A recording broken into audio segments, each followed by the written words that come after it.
I got fired for accidentally being an asshole to the company owner's disabled daughter. This happened on Friday. I've been drowning my sorrows all weekend, dreading the fact I have to start looking for a new job. Explaining why I got fired from my old job is going to be fun. I'm typing it up here to try and organize my thoughts in my head, because right now, it's all a mess. I had been with the company for 3 months and was still on orientation. My job was sales/advertising. As the new guy, I was given existing accounts to manage, which consisted of providing customer service and convincing my clients to spend more money on advertising. All of these accounts already had their ad campaigns done, and if they wanted something new, the account was transferred to a senior account manager who would work with our advertising guys to put something together for the customer. Eventually, I hoped to have that job, but I had to pay my dues by proving I could maintain existing accounts and convince them to spend more money first. Everything was going great, until last week, when we were scheduled to have our quarterly retreat. Since we were the main regional office in the area, all of the employees from the satellite locations came to our office for the retreat. The owner of the company rarely visits our office. He's been overseeing the setup of a new satellite office for the last year, according to my coworkers. But, he was there for the retreat, as was his disabled daughter, Amy. Not her real name, for the sake of privacy. One of my coworkers told me Amy works at one of the satellite offices and I probably wouldn't have much interaction with her, but I should be nice. That seemed like a no-brainer. I'm nice to everyone, regardless. I won't claim to be an expert on Amy's disability, but it seemed like she had childlike mannerisms and struggled with expressing herself. She also had some problem with motor skills. I'll describe the only interaction I had with her prior to the incident. I went to refill my coffee and Amy was in front of me, getting her coffee. I watched her struggle with getting condiments added and putting the lid on, so I politely asked if she needed any help. She thanked me, said she did, and let me finish making it. While I was making it, she said she hated coffee, but her dad made her drink it because she had to, in a loud voice, always alert. I smiled, said that was definitely important, and handed her the cup. She thanked me again and went back to the office her dad was using, where she had been most of the day. I felt like I had been a good Samaritan and went on my way. Most of the retreat is team-building exercises. Prior to the incident, Amy only participated in the puzzle race, where groups put puzzles together without the box art to see which team can finish faster. Amy wasn't in my group, so I didn't have any interaction with her there. Neither of our teams won. The big event, and the one that everyone seemed the most excited for, was the last activity of the day. Our boss gave us a list of potential clients. We were supposed to select 3 as a group, and put together something to attract the customer. We were told we would be judged on our creativity. My group explained that we could do pictures, slogans, jingles, whatever we wanted. Each person expected to work on one individually, then work with their group to polish it up before it was presented to everyone. It was kind of a big deal because at previous retreats, there would be clients on the list the owner was already close to bringing on board, and if you impress the owner, you might just land that account. I went with a jingle, rhymed a few words, and recorded it. It was silly but fit the brand. My group gave me some pointers, we made some improvements, and I recorded the final product for submission. I helped my team with their projects until it was time to turn everything in. After everything was turned in, we gathered in the big conference room to critique each other. The owner went through them one by one. If it was a picture or storyboard, he'd put it up, read it, and we'd make comments. Good or bad. There were some that were great which drew a lot of compliments, and some that were really bad, which we laughed about as a group. You could tell the senior account managers didn't care much about the exercise or put much effort into their pitches. Nobody seemed to get upset or offended, regardless of the feedback. When my jingle was played, it got a lot of comments, not all of them good, and I took the feedback with a smile. After getting my feedback, I felt a little more comfortable about sharing my thoughts on other presentations. I gave what I thought was valuable feedback to a few products, laughed at a couple others, and then a rather crude drawing was put up for the exact same company I had chosen. I immediately joked that well at least my jingle was better than that. Did a 3-year-old draw it? And laughed, to absolute silence. I was really confused because plenty of people had made jokes and everyone laughed. Instead, a few people looked at me like I was disgusting and the owner said, well if you don't have anything nice to say, keep it yourself, maybe? Then my boss scooted down to where I was sitting and told me I needed to go to my desk. Now, I noticed as I was gathering my things that the owner's daughter was red-faced and starting to tear up. The team-building exercise was over for me. I went back to my desk and it began to sink in that the drawing must have been drawn by the owner's daughter. There was no warning or anything. The owner didn't reveal who put together what we were looking at until after a few critiques. Maybe I should have known? Everyone was joking and having fun up to that point. Someone else had a pretty bad drawing that got laughed at. Either way, I felt awful. As soon as the event was over, I approached my boss to apologize. He told me to wait for him in his office. Long story short, I was fired. My boss said since I was still on orientation, he had decided I wasn't a good fit for the company, so it was better to let me go now. He didn't outright say I was being fired for making fun of her drawing, but that's literally the only thing that I've ever gotten in trouble for. My work, up until that point, had been praised. I didn't get much time to process it because my boss had already called security, who showed up fairly quickly, and escorted me to my desk to gather my things before escorting me out of the building. An hour later, I got a call from one of my former teammates, who asked if I wanted to join the team for a drink one last time. They needed it after the retreat, and felt bad that they didn't warn me. I wasn't feeling up for it, but I wanted to try and make sense of the whole situation, so I went to the bar. In the back of my mind, I was thinking that since I'm about to start looking for a new job, a few references from former coworkers wouldn't be bad, since I definitely won't be getting one from my boss or the owner of the company after everything that happened. The team explained that Amy comes to all of these retreats, and she always does some crude drawing like that. Everyone just sort of knows to say nice things about it, and move on. One of my teammates said that once you've seen one of her drawings, you know what to look for. Well, I didn't, and nobody warned me. I started to get pretty upset that this was a known thing and everyone knew but me, but what could I do? I had already fucked up and it cost me my job. The team also shared more about Amy. Apparently she works at one of the satellite offices but doesn't really do anything. The people in charge of the office try to come up with stuff for her to do because she gets upset when she's bored.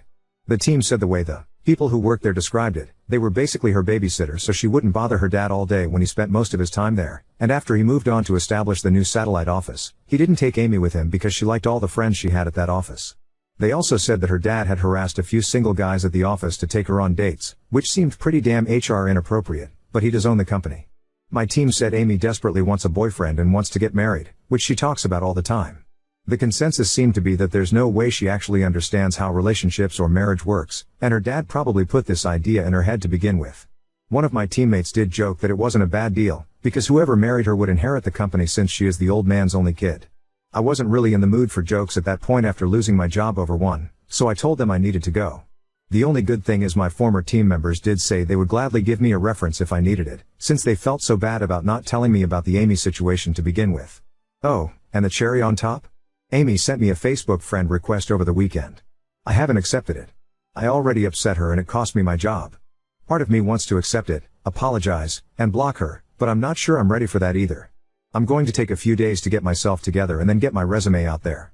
Edit. After reading all of the replies, including quite a few DMs, and talking with a close friend, I've decided that I'm going to accept the friend request. I'll do an update if there's any sort of conversation. I plan to open with an apology. If she replies, great.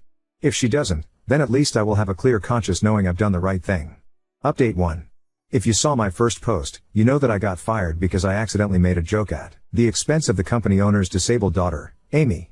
During the last team building event of the day, we were pitching ideas for accounts, which included everything from jingles, my pitch, to storyboards to slogans to drawings. A lot of senior account managers were phoning it in, and people were making jokes about their work, which had a lot of people laughing. I got some jokes about my pitch, and got a little overconfident, so when a crude drawing went up for the same account I did my jingle for, I made a joke about it. The joke was, well, at least my jingle was better than that. Did a 3-year-old draw it? My joke was met with stone cold silence, and a very negative reaction from the owner of the company. What my coworkers had failed to tell me was that Amy usually submits a crude drawing, which is a lot of work for her due to her issues, and everyone knows to say a few nice things and move on. I was new and wasn't informed, so my ignorance and inappropriate response cost me my job. After meeting with my team at a bar to begin the process of drowning my sorrows, I got a friend request from Amy on Facebook. That brings us to the update. First of all, thank you to everyone who made me laugh. The first time someone joked about me accepting the friend request, marrying Amy, and taking my revenge by inheriting the company made me uncomfortable. By the third time I saw it mentioned, I couldn't help but laugh. A lot of you gave me good advice. I appreciate those who talked about legal action and what options I had. Unfortunately, I was still on orientation with my company, which is like a probationary period. During that time, they can let me go for any reason. They could fire me for wearing the wrong color socks if they wanted. I had to sign an agreement to get employed which stated I understood this. There's literally nothing I can do, legally. At the end of the day, I decided to go have some drinks with a good friend, talk things out, and see what he do. Dave's been my best friend since we were in elementary school. We've probably spent more time together than some actual brothers. Dave was firmly on the side of accept the friend request, apologize, and clear your conscience, man. I'm getting us another round of shots. He knows me better than anyone, and he knows that the guilt would eat me alive. I posted it here because it bothered me. I decided to take his advice, and everyone here who pushed me for that as well, especially the ones that DM'd me. So, that's what I did. I accepted the friend request. I immediately messaged Amy. I said I shouldn't have made that joke about anyone's work, it was unprofessional, and I was sorry. It took her a while to respond, but when she finally did, she thanked me for my apology, but said she sent me the request because she wanted to apologize since I lost my job over it.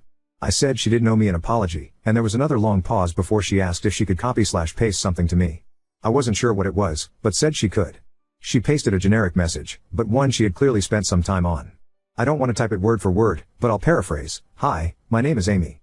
Please forgive me if I'm slow to respond to you. I suffered a brain injury when I was a little girl and it takes me a while to type things out." There was more to it, but that's the basic stuff. I responded, saying it was not a problem, and she could take all the time she needed. Amy and I ended up messaging back and forth until almost 3 a.m. No, we didn't fall in love. We aren't going on a date. I'm not going to marry her for revenge so I can take her dad's company. However, I do think I would like to be friends with her. Not because I feel bad for her, but because she's a genuinely nice person and honestly, everyone could use a few friends like that. We spent a lot of time talking about her. That's just the direction it went, so I asked questions since she seemed comfortable talking. About it. Amy was in a car accident when she was a kid. She was in the car with her mom and they were hit by a drunk driver, coming back from a birthday party for one of her classmates. Her mom didn't make it, and Amy suffered a brain injury that impacts her motor skills. Because it makes it difficult for her to speak and do simple things like getting dressed, making coffee, etc., people assume she's mentally challenged. She was put in special ed because of it, but worked really hard and graduated from high school. She even wanted to go to college, but her dad didn't think it was a good idea. Her life has been difficult because it's hard for her to communicate with people. By the time she can get a fully formed sentence out, the conversation is over. She can type, slowly, but most people don't want to type when they're face to face. She even admitted that when she's not at work, she will sometimes carry a tablet and pretend she's mute, because that's just easier. We eventually circled back to the drawing and my terrible response to it. She wasn't that offended by my response, because she assumed I didn't know. She got upset, primarily, because she knew all hell was about to break loose and she had no way to communicate with anyone. She was so upset when she found out I got fired, and tried to talk to her dad, but he wouldn't listen to her. She's fully aware that a lot of people at the company just pretend to be nice to her because she's the owner's daughter, but she does have a few friends at the satellite office where she works who better understand her disability. She gets frustrated because she can't truly contribute anything, but is happy when they are able to find busy work for her to do.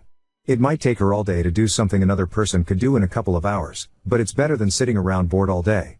She knows she's a burden and a bother to her dad when he's around, but he's her dad and she loves him. She wishes every single day as a daughter he could be proud of, rather than a burden. She tries talking to him via emails and text messages, but he usually doesn't respond. If they're in the same location, he'll just walk over and respond verbally, which is frustrating, because it becomes a one-sided discussion with her unable to do anything but give simple one-word answers like yes or no. She also thanked me again for helping with her coffee. She said that when she was younger, she tried to do everything by herself, and would get mad when people helped her, but now she's learned to appreciate the few who do. Most just stand there and look away, pretending to patiently wait for her to do it on her own. It was getting late for both of us at that point. Really late. It takes her a long time to respond to messages. There's misspellings. I get why someone would assume she's mentally challenged. I myself referred to her in my first post as having childlike mannerisms, which was a misunderstanding on my part. When she tries to force words quickly or emphasize something, she gets really loud, which makes her sound like an excited toddler rather than an adult trying to have a conversation. We ended our talk last night agreeing to talk again sometime. She asked if I had watched the first episode of House of Dragon yet, which I have, and she asked if I'd like to talk about it after she watches it. I told her I'd love to. So that's it, that's the update. Sorry to those who expected me to steal her dad's company. I'm definitely not doing that. Talking to Amy did make me feel a lot better though. I don't know how I'm going to handle the whole firing thing at my next interview, but a few of you suggested I just leave a gap on my resume, and I may just do that. Now on to second story. Refused my ex-husband's girlfriend access to our daughter's inheritance. Now she's accusing me of being selfish and illegitimate. I, 40F, and my ex, we'll call him Joe, 41 male, were high school sweethearts, started dating when we were 17, married at 19, and divorced 20 years later, so going on 2 years now. We have an amazing daughter, Sarah, who is 8, and has adjusted really well to the separation. Joe and I get along great, the divorce was amicable and we're still good friends. Not like we hang out alone or anything, but we don't argue or fuss at each other, help each other out, and just overall have each other's backs because at the end of the day, our number one priority will always be Sarah and doing what is best for her. We've both moved on and are in serious long-term relationships with other people. His girlfriend, Lily, 46F, is great and really good for him. I have never had any conflict with her and enjoy spending time with her when we all get together for holidays and other important events or celebrations. Until last week. Joe's parents passed away within a month of each other last summer and it was devastating for all of us. Even though Joe and I had already been divorced for about a year, they still treated me like family and I loved them dearly. Joe and Lily hadn't started dating yet, so she never met them, which is a shame. They were incredible people. Long story to get to the point, but I feel like the background is important. Last week Sarah got a box in the mail from her aunt, who was responsible for dividing up my late mother-in-law's jewelry amongst the kids and grandkids. She had a huge collection of both costume and more expensive fine jewelry. I let Joe know about it and he explained that some of it was left to me, so when he would come over and we sort through it together. Lily came with him, which was fine. It was extremely difficult and we were both very emotional, so I'm glad she was there to support him. Here's where I think I may be the asshole. As we were going through the jewelry, we had pulled out a couple of cheaper pieces of costume jewelry for Sarah to have now, and I had picked out a couple of rings, a necklace, and 3 pairs of earrings to keep, knowing that they will eventually go to Sarah as well. Joe and I agreed that the rest of it would be put away in the lockbox that we each have a key to at my house and would stay there until Sarah is older and it goes to her. One of the pieces being put away is a beautiful set of ruby and diamond earrings and necklace that are obviously very real and we believe were passed down from Joe's grandmother. Lily had been admiring the set and making comments about how well it would go with the wedding dress she had been looking at. They aren't engaged, or even with some of her date night outfits. Joe didn't say anything to her in response, and when she put them down I wrapped them back up and put them along with the rest of the jewelry in the lockbox. Since then, Lily has texted me multiple times asking about them and if she can just borrow them. At one point she accused me of just wanting them for myself and pointed out that Joe and I were divorced and I didn't have any right to keep them. She has also said that when they get married, the jewelry will legally be part of their marital assets anyway, so I'm just putting off the inevitable. I'm not planning on wearing them. Per my agreement with Joe, I'll wear the pieces I picked out and the rest will stay put away for Sarah. I have zero intention of taking any of it out unless it's necessary, and even then, I'll let Joe know what's going on with it. Joe's has been radio silent and I haven't said anything because I don't want to cause any conflict that could have an impact on Sarah. So am I the asshole for not giving in and letting Lily have some of the jewelry meant for my daughter? Update 1. Joe took an extended lunch yesterday and came by the house without Lily. I explained to him why I was reluctant to bring everything up, but I was tired of being harassed about the jewelry and that I feel strongly about it belonging to Sarah, not to either of us and certainly not to Lily. He agreed immediately and was shocked to find out that she had been asking about it and then angry when I showed him the messages. I figured the best course of action was a face-to-face conversation with him and being able to hand him my phone so he could see the conversation for himself, and there would be no way for her to accuse me of making it up or photoshopping anything. It sucked to see him so upset over it, and I have a feeling that it's going to get worse because from what he was saying, it sounds like Lily won't be around much longer, and regardless, she won't be allowed back in my home and won't be spending any time with Sarah alone if he doesn't break up with her. I did also go first thing yesterday morning and open a safe deposit box at one of the local banks. It's not the one I normally do business with, and as of right now, my name is the only one on it and I have the only key. I was worried about the possibility of Lily having any kind of access to the jewelry with it being in the house, and until all of that is resolved, I feel better knowing that there's no way for her to get to it. Joe and I also discussed this when he came over, and he said that he agrees completely that it's the best course of action to safeguard Sarah's inheritance. All but one of the pieces I picked out also went in, and as much as I would love to have a couple of the other pieces to wear in remembrance of her on the really hard days, I would rather know it's safe and I still have the one piece that brings me so much comfort.